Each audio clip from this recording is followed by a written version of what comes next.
78-year-old man is admitted to the hospital with a blood pressure of 70 over 50. On day 3 of hospitalization, his serum creatinine is 4.6.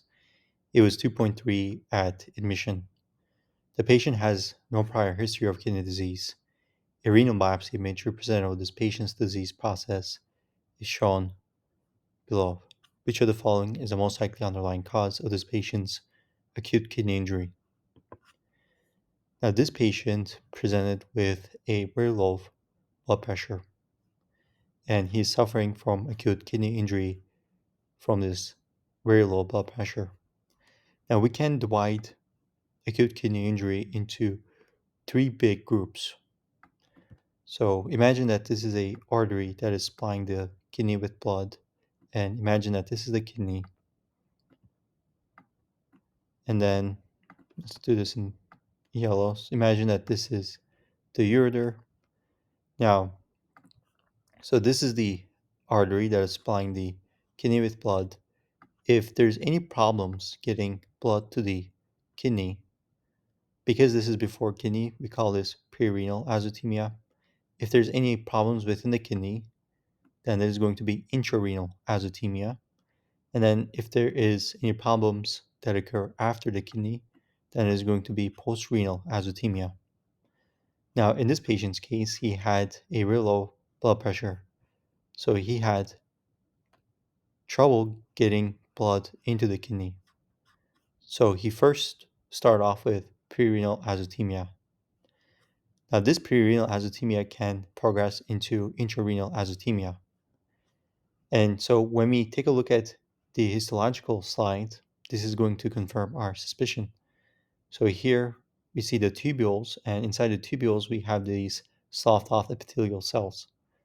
So the epithelial cells are going to be the cells that make up the tubules that are going to be responsible for reabsorption of water as well as other solutes, and they're not supposed to be here. So, and we also see that this tubule, for example, is highly dilated. We see that this membrane is thin.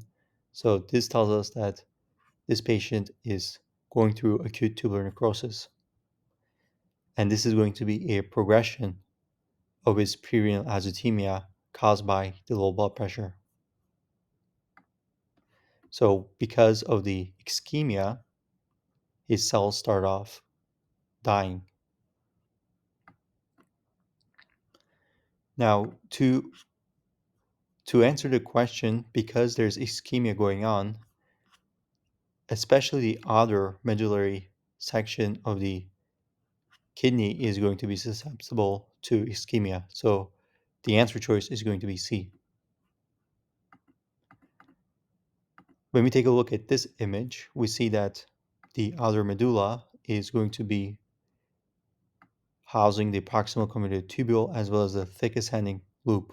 And these two are going to be the regions that are going to be most susceptible to ischemia because they have a low oxygen supply and they have a high oxygen demand. As a result, if you have any problems bringing in blood to the kidney to perfuse the kidney, then because these sites are already susceptible to ischemia, the cells that are in this region are quickly going to start dying off. And so what we saw on the histological image was the cells in these regions basically sloughed off.